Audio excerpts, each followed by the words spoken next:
Now this right here has been my favorite go-to sauce whenever I'm craving stir fry. I used a very similar version of this in my tofu stir fry recipe. This recipe works so well because honestly that's sesame oil. It is so fragrant and it just helps get all the other ingredients to work together so seamlessly.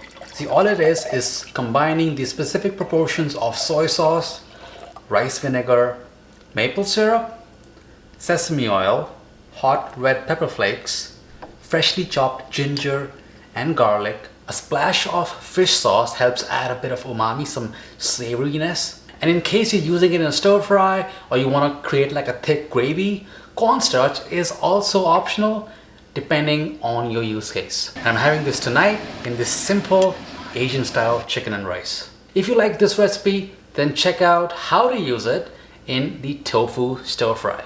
It's vegan and delicious.